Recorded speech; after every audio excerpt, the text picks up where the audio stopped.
থামছেন না সুখেন্দু শেখর রায়। রাজ্য পুলিশকে নিয়ে করা টুইট মুছে দেওয়ার পর ফের ইঙ্গিতপূর্ণ পোস্ট করলেন তৃণমূল সাংসদ। ভারত চীন যুদ্ধের সময় প্রকাশিত একটি কার্টুন শেয়ার করেছেন তিনি। আর কে লক্ষণের আঁকা ওই কার্টুনে গুজব এবং সঠিক তথ্য নিয়ে রসিকতা করা হয়েছে, আর তাতেই বিপাকে পড়েছে দল। আর তা নিয়ে এবারে সুখেন্দু শেখর রায়কে কড়া বার্তা কুণাল ঘোষের।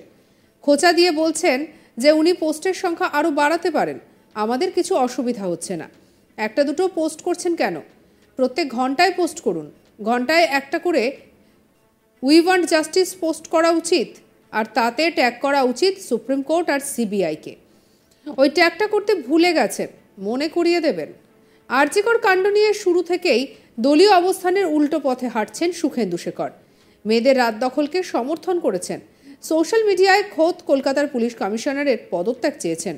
দাবি করেছেন আরজিকর কাণ্ডে বহু প্রশ্নের উত্তর অজানা, যা বলতে পারবেন মেডিকেল কলেজের প্রাক্তন অধ্যক্ষ এবং কলকাতা পুলিশের কমিশনার।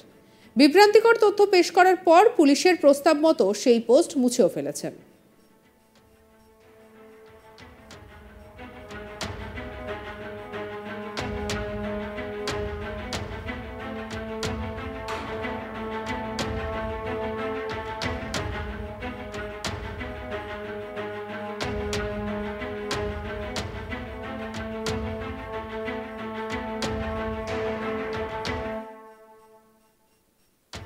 শুক্রবার আরও একটি পোস্টে ফের শাসক দলকে খানিকটা অস্বস্তিতে ফেললেন রাজ্যসভার সাংসদ। এক্স হ্যান্ডেলে তিনি একটি কার্টুন পোস্ট করেছেন। 1962 সালে কার্টুনটি আঁকেন আর কে লক্ষ্মণ। তিনি ওই কার্টুনে দেখা যাচ্ছে পুলিশ এক ব্যক্তিকে ধরে নিয়ে যাচ্ছে এবং ওই পুলিশ কর্মী ধৃতকে বলছেন, আপনি গুজব ছড়াচ্ছিলেন, এটা ঠিক নয়, আপনার বিরুদ্ধে অভিযোগ, আপনি সঠিক তথ্য ছড়াচ্ছিলেন। এই প্রসঙ্গে সাংবাদিকের সম্মেলনে শনিবার তৃণমূল নেতা কুণাল ঘোষ স্পষ্টত জানান, সোশ্যাল মিডিয়া থেকে যদি কেউ কিছু পোস্ট করেন তাহলে বেশি পুরনো জিনিস পোস্ট করবেন না, অন্য ক্ষেত্রে তৈরি জিনিস এখানে পোস্ট না করাই ভালো। কি বলছেন শুনবো। সোশ্যাল মিডিয়া থেকেই যদি কেউ কোনো পোস্ট করেন তাহলে বেশি পুরনো জিনিস পোস্ট করবেন না, আর অন্য ক্ষেত্রে তৈরির জিনিসটা এখানে পোস্ট না করাই ভালো। সোশ্যাল মিডিয়া থেকে পোস্ট করতে গেলে একটু টাটকা জিনিস পোস্ট করা ভালো। তো এখন কথা হচ্ছে আরজিকরের ঘটনা খারাপ খারাপ খারাপ খারাপ, আমরাও জাস্টিস চাই, আমরাও দোষীদের শাস্তি চাই 12 ঘন্টার মধ্যে।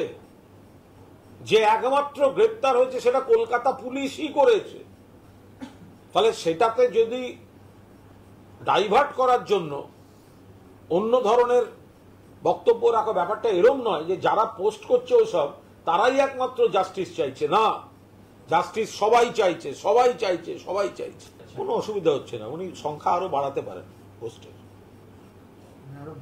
পোস্টের সংখ্যা আরো বাড়াতে পারেন, আমাদের কোনো অসুবিধা হচ্ছে না।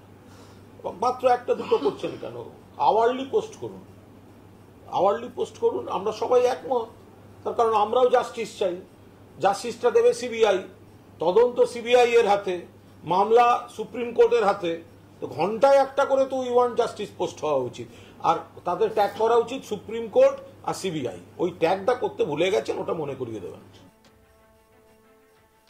অন্যদিকে স্কুলগুলোকে শোকজ ইস্যুতে তৃণমূল নেতা কুণাল ঘোষ সাংবাদিক বৈঠকে সাফ জানান, স্কুল নিয়ে কোনো বিভ্রান্তিকর অবকাশ নেই।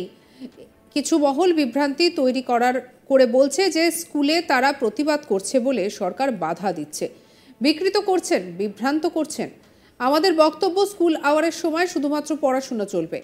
আমাদের কাছে এমনটাই সূত্রের খবর যে শিক্ষা দপ্তরের কাছে এমন কিছু অভিযোগ এসেছে, কিছু কিছু স্কুলে স্থানীয় বিজেপি সিপিএম এর উদ্যোগে রাজনৈতিক উদ্দেশ্য প্রণোদিতভাবে স্কুল আওয়ার্সে মিছিল করা হচ্ছে, বাচ্চাদের মিছিলে নিয়ে যাওয়া হচ্ছে, যাদের গোটা বিষয়টা সম্পর্কে কোনো স্পষ্ট ধারণাই নেই। তাই স্কুল আওয়ার্সে শুধু পড়াশুনো হবে, ছুটির পর কে কোথায় কি করছে নিজেদের দায়িত্বে করবে। কি বলছেন কুণাল ঘোষ শুনবো। স্কুল নিয়ে কোনো বিভ্রান্তির কোনো অবকাশ নেই।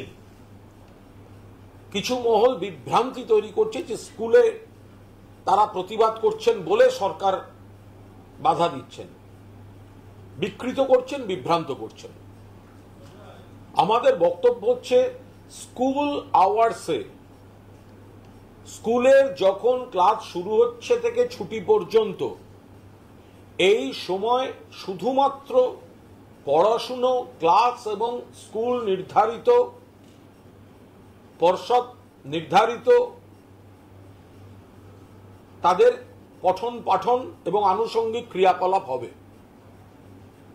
আমাদের সূত্রে খবর, শিক্ষা দপ্তরের কাছে এমন কিছু অভিযোগ এসছে যে কিছু কিছু স্কুলে কোথাও স্থানীয়ভাবে বিজেপি, কোথাও স্থানীয়ভাবে সিপিএম, কোথাও স্থানীয়ভাবে কোনো সিপিএম বা এই ধরনের কোনো শিক্ষক সংগঠনের কোনো শিক্ষক শিক্ষিকার উদ্যোগে রাজনৈতিক উদ্দেশ্য প্রণোদিতভাবে স্কুল আওয়ার্সে মিছিল করানো হচ্ছে এবং বাচ্চাদের মিছিলে নিয়ে যাওয়া হচ্ছে যাদের গোটা বিষয়টা সম্পর্কে স্পষ্ট ধারণাই নেই।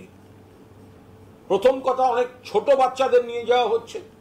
দ্বিতীয় কথা, যদি উঁচু ক্লাসেরও কাউকে নিয়ে যাওয়া হয়, বাংলায় অতীতে কি চলেছে, অন্য রাজ্যে দেশে কি চলছে, এখানে সরকার কি ব্যবস্থা নিল, সেগুলো না করে শুধুমাত্র রাজনৈতিকভাবে ভুল বুঝিয়ে একটা মিছিলে নিয়ে যাওয়া হচ্ছে।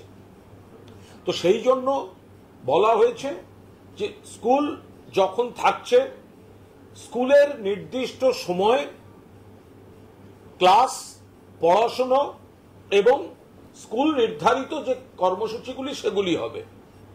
এর বাইরে ছুটির পর, স্কুল শুরুর আগে কে কোথায় কি করছেন নিজেদের দায়িত্বে করবেন, আইন মেনে নিজেদের দায়িত্বে।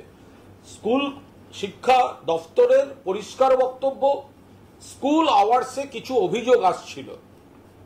স্কুল আওয়ার্সে কোনো এলাকায় কোথাও বিজেপি, কোথাও সিপিএম, কোথাও অন্য কোনো দল তারা চাপ সৃষ্টি করছিল, চলুন মিছিল করি।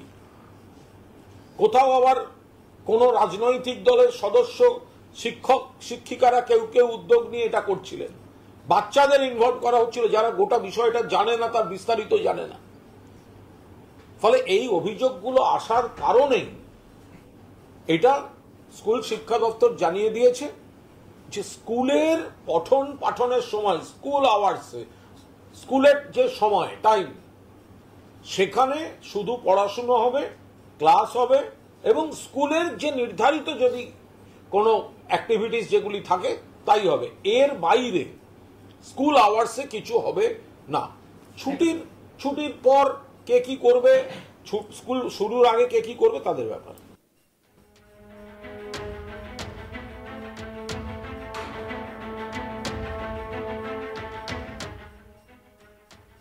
সঙ্গে রাখুন আজ তাক বাংলাকে, সাবস্ক্রাইব করতে ভুলবেন না।